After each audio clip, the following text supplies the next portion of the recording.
Hi, Tori Eisman with Benchmark Real Estate Group, and today we have Neil Patterson, the pool guy.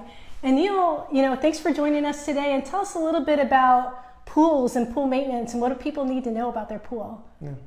Well, pretty much like living in Florida, we do have a lot of elements that affect your pool, like rainstorms, and pretty much as well when people have the grass sprayed and you get a heavy storm, you will get the wind that'll blow phosphates into the pool. Right. That's caused the problem with the pool going green. That's why it's easier to maintain a pool with a cage than without a cage.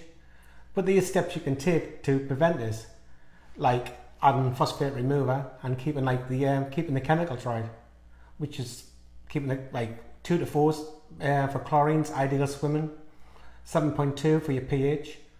The reason pH is very important is because your eye pH is 7.4. So if you keep it around that area, that's where you don't get the sore eyes. So how do we know, like if it rains, we're in Florida, right? Yeah. Hurricane season, we get a lot more rain in the summer than any other time of year. So if we're used to putting chemicals throughout the year into our pool, how do we know at what point do we need to put more chemicals because of the amount of rain we've had? That's when you test your pool. Like if we have a heavy rainstorm, everything's going to be diluted down.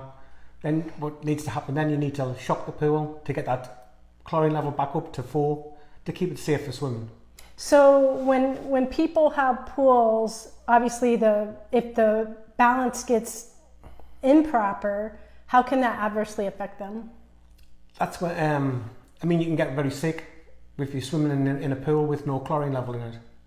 Okay, so the chlorine level is important to keep people healthy because of the bacteria? Yes. And what if it's a saltwater pool? Again, people get confused with saltwater pools. The fact you're not swimming in salt water, you're not swimming in the sea.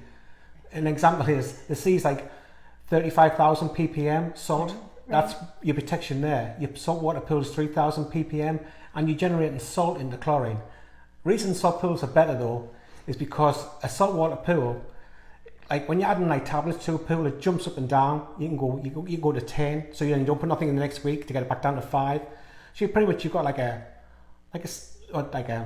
stepping stone effect. Right. But with a saltwater pool, you can once you set that generator, you can have it running at 4 constantly, and you have much less problems with it. So it stays pretty consistent with saltwater. But just remember, with the saltwater though, you're generating salt into chlorine. Right, it's converting from salt into chlorine. So if somebody has some questions about how to maintain their pool or want to get some more education about how to balance their pool properly, how do they reach you? How can they contact you? My phone number is 407-625-9585. Or you can go to my website is cheappoolcleaning.com. Cheappoolcleaning.com? Or you can Google me again through the pool guy. Okay, excellent. So if you have any questions, Neil, thank you so much for your time and talking about the water quality of a pool. Have a great day. You as well. Thank you.